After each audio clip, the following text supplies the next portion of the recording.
तो आज से हम रीजनिंग पढ़ेंगे। सबसे पहले हम पढ़ेंगे एनालॉजी। तो अगर आप JK SSB की प्रिपरेशन कर रहे हो तो ये वीडियो आपके लिए बहुत ही बेनिफिशियल रहने वाला है। सबसे पहला जो मैंने क्वेश्चन लिया है वो है 4 का रिलेशन 9 से है। तो बताओ 25 का रिलेशन किससे होगा।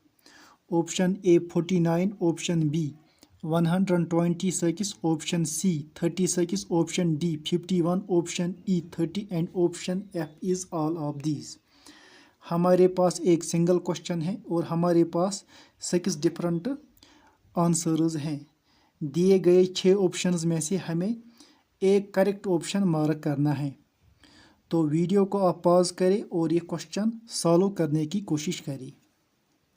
तो अगर हम देखेंगे ऑप्शन सी, तो अगर हम ऑप्शन सी देखेंगे, हमें पता है 2 का स्क्वायर 4 है, 3 का स्क्वायर 9। सिमिलरली 5 का स्क्वायर 25, 5 का स्क्वायर 25, 6 का square 36। So option C is the correct answer. 2 का स्क्वायर 4, 3 का स्क्वायर 9, 5 का स्क्वायर 25, सिमिलरली 6 का स्क्वायर 36। हमने कौन सा लॉजिक लगाया? हमने स्क्वायर का लॉजिक लगाया। हमारे पास 36 आंसर आया। सिमिलरली अगर हम जाएंगे ऑप्शन डी की तरफ, 51 कैसा? 4 इंटू 2 हो गया 8, 4 इंटू 2 हो गया 8 प्लस 1 आ गया 9, 4 इंटू 2 8 प्लस 1 आ गया 9। सिमिलरली यहाँ पर भी मल्टीप्लाई 2 करेंगे, 25 इंटू 2 प्लस 1, 25 इंटू 2 प्लस 1 आ गया 51। हमने कौन सा लॉजिक लगाया? हमने मल्टीप्लिकेशन का लॉजिक लगाया। और हमारे पास option D that is 51 answer आया। अगर हम ऑप्शन ई देखेंगे दैट इज़ 30, ऑप्शन ई 30 कैसे? हमारे पास 4 है, अगर हम 4 को ऐड करेंगे 5 तो हमारे पास 9 आया। 4 को हमने ऐड किया 5 और आ गया 9। सिमिलरली अगर हम 25 को ऐड करेंगे 5 तो हमारे पास 30 आ गया। हमने कौन सा लॉजिक लगाया? हमने यहाँ पर एडिशन का लॉजिक लगाया। और हमारे पास 30 आंसर आया। अगर हम ऑप्शन ए देखेंगे, ऑप्शन ए हमें पता है 2 का स्क्वायर 4, 2 का स्क्वायर 4, 3 का स्क्वायर 9। देखो यहाँ पर हमने क्या किया, 2 के बाद जो प्राइम नंबर आता है वो है 3 और उसका स्क्वायर। हमें पता है 25 5 का स्क्वायर है, 5 के बाद कौन सा प्राइम नंबर आता है वो है 7, 7 का स्क्वायर 49। हमने कौन सा लॉजिक लगाया? प्राइम का लॉजिक लगाया। हमारे पास 49 आंसर करेक्ट हो गया। अब बचा हमारे पास 126। हमें पता है 2 का स्क्वायर 4। सिमिलरली 2 का स्क्वायर 4, 9 कैसे? 2 क्यूब प्लस 1, हमें पता है 2 क्यूब 8 प्लस 1 आ गया 9। यही लॉजिक हम यहाँ पर भी लगाएंगे। हमें पता है 25 किसका स्क्वायर है? 5 का, 5 स्क्वायर 25। अब हम करेंगे 5 क्यूब प्लस 1, हमें पता है 5 क्यूब 125 प्लस 1 आ गया 126। हमने कौन सा लॉजिक लगाया? क्यूब का लॉजिक लगाया और हमारे पास 126 करेक्ट आंसर आया। तो हमारे पास एक सिंगल क्वेश्चन था। हमारे पास ऑप्शन ए भी करेक्ट हुआ by prime logic, option B भी करेक्ट हुआ by cube logic, option C 36 भी करेक्ट हुआ by square logic, option D 51 भी करेक्ट हुआ बाय मल्टीप्लिकेशन लॉजिक और ऑप्शन ई 30 भी करेक्ट हुआ बाय एडिशन लॉजिक। तो अगर ये सारे ऑप्शंस ठीक हैं तो हमारे पास option F all of these भी ऑटोमेटिक करेक्ट हुआ। तो हमारे पास एक सिंगल क्वेश्चन था और हमारे पास 6 डिफरेंट ऑप्शंस थे और हमने 6 के 6 ऑप्शन लॉजिकली करेक्ट कराया। तो यही प्रॉब्लम होता है एनालॉजी के क्वेश्चंस की। हमारे पास एक क्वेश्चन होता है और हमारे पास मल्टीपल आंसर हो सकते हैं। लेकिन प्रॉब्लम यह है, अब इन 6 ऑप्शंस में से हमारे पास कौन सा ऑप्शन करेक्ट होगा। देखो, सबसे पहले हमें देखना पड़ता है प्रायोरिटी लिस्ट। प्रायोरिटी लिस्ट में सबसे पहला जो नंबर है वो है प्राइम का। अगर हमारा ऑप्शन प्राइम लॉजिक से सॉल्व हुआ, देखो यहाँ पर ऑप्शन 49 ये हमने प्राइम लॉजिक से सॉल्व किया। जैसे कि यहाँ पर 2 स्क्वायर, 2 के बाद हमने 3 लिया। 3 क्या है, 2 भी प्राइम है, 3 भी प्राइम है। इसी तरह 5 भी प्राइम है, 7 भी प्राइम है। ये हमने प्राइम लॉजिक से सॉल्व किया। तो यहाँ पर ऑप्शन ए करेक्ट हो जाएगा, बाकी सारे ऑप्शंस गलत हो जाएंगे। तो यहाँ पर ऑप्शन ए करेक्ट होगा। इन केस अब अगर ऑप्शन ए नहीं होगा तो हमें जाना पड़ेगा फिर क्यूब और स्क्वायर पर। मान लिया हमारे पास ऑप्शन ए नहीं है तो हमारे पास ऑप्शन बी वो है ये 126। क्यों, यहाँ पर हमने क्यूब का लॉजिक लगाया। तो यहाँ पर फिर दूसरा प्रायोरिटी लिस्ट में क्यूब का लॉजिक है। अगर क्यूब के लॉजिक से भी आंसर नहीं आएगा तो हमें जाना पड़ेगा स्क्वायर पर। जैसे कि यहाँ पर ये स्क्वायर के लॉजिक से हमने ये आंसर पाया। इसी तरह अगर स्क्वायर से भी नहीं, फिर मल्टीप्लिकेशन, डिवीजन, फिर एडिशन, सब्ट्रैक्शन, और हमारा क्वेश्चन लास्ट में इलॉजिकल भी हो सकता है। हमारा क्वेश्चन इलॉजिकल भी हो सकता है। इलॉजिकल के क्वेश्चन हम आगे पढ़ेंगे। प्राइम के लॉजिक से हमें 2 to 3% क्वेश्चन सॉल्व हो जाएंगे। सिमिलरली इलॉजिकल क्वेश्चन भी 2 to 3% ही होगा। बाकी सारे cube, square, multiplication, division, addition और सब्ट्रैक्शन से सॉल्व हो जाएगा। ये था क्वेश्चन नंबर 1। होप ये क्वेश्चन आपको समझ आया होगा।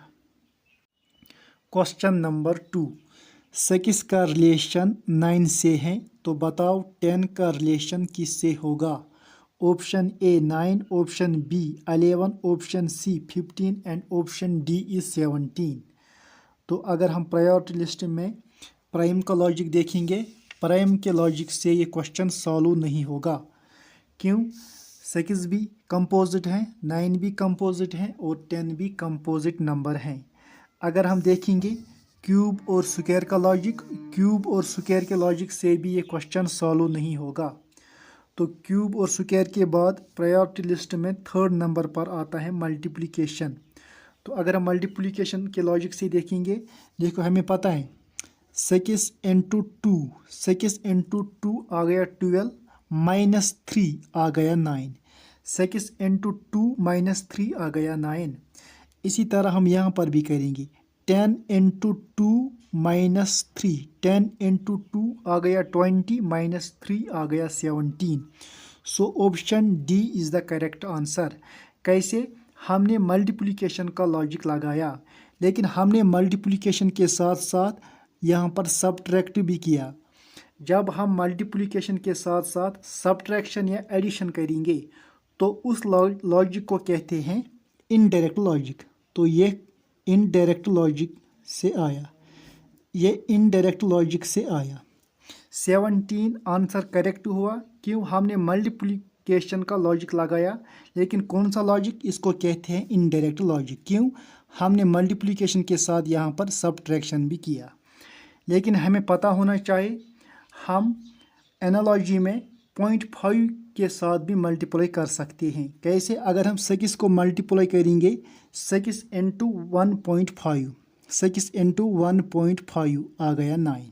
सिमिलरली अगर हम यहाँ पर भी मल्टीप्लाई करेंगे 1.5 से तो यहाँ पर 15 आंसर करेक्ट हो जाएगा। लेकिन हमने यहाँ पर डायरेक्ट यहाँ पर हमने मल्टीप्लिकेशन किया। इसको कहते हैं डायरेक्ट लॉजिक, इसको कहते हैं डायरेक्ट लॉजिक। अगर हमारे पास 2 ऑप्शन करेक्ट हैं, एक है डायरेक्ट लॉजिक से और एक है इनडायरेक्ट लॉजिक से, तो हम किस ऑप्शन को फाइनल आंसर मानेंगे। हम डायरेक्ट लॉजिक को प्रेफरेंस देंगे। तो यहाँ पर ऑप्शन सी 15 फाइनल आंसर रहेगा। क्वेश्चन नंबर 3 का रिलेशन 7 से है तो बताओ 9 का रिलेशन किससे होगा। Option A 19, option B 24, option C 21 and option D is 23। तो अगर हम प्रायोरिटी लिस्ट चेक करेंगे, सबसे पहले नंबर पर आता है प्राइम का लॉजिक, लेकिन प्राइम के लॉजिक से ये सॉल्व नहीं होगा। क्यों, क्योंकि 3 is prime, 7 is prime but 9 is composite number. Prime के बाद हम जाएंगे क्यूब और स्क्वायर पर। क्यूब और स्क्वायर के लॉजिक से भी ये क्वेश्चन सॉल्व नहीं होगा, तो हम जाएंगे मल्टीप्लिकेशन के लॉजिक पर। तो अगर हम मल्टीप्लाई करेंगे 3 इंटू 2, 3 इंटू 2 हो गया 6 प्लस 1 आ गया 7। सिमिलरली 9 इंटू 2 18 प्लस 1 आ गया 19। So option A is correct answer. हमने कौन सा लॉजिक लगाया? मल्टीप्लिकेशन का लॉजिक लगाया, लेकिन इस लॉजिक को कहते हैं सेम लॉजिक। सेम लॉजिक कैसे? जो हमने यहाँ पर किया डिटो हमने वो यहाँ पर भी किया। कैसे? यहाँ पर भी हमने मल्टीप्लाई 2 किया, यहाँ पर भी हमने मल्टीप्लाई 2 किया, यहाँ पर भी हमने प्लस 1 किया और यहाँ पर भी हमने प्लस 1 किया। इस लॉजिक को कहते हैं सेम लॉजिक। लेकिन अगर हम ऑप्शन बी देखेंगे 24, कैसे? 3 इंटू 3, 3 इंटू 3 आ गया 9, 9 माइनस 2 आ गया 7। अगर हम यहाँ पर भी मल्टीप्लाई 3 करेंगे, 9 इंटू 3 27, 27 माइनस 3 आ गया 24। इस लॉजिक को कहते हैं similar logic. Similar logic, similar logic क्यों? यहाँ पर हमने मल्टीप्लाई 3 किया, यहाँ पर भी हमने मल्टीप्लाई 3 किया, लेकिन हमने यहाँ पर सब्ट्रैक्ट 2 किया। यहाँ पर सब्ट्रैक्ट 2 नहीं बल्कि हमने सब्ट्रैक्ट 3 किया।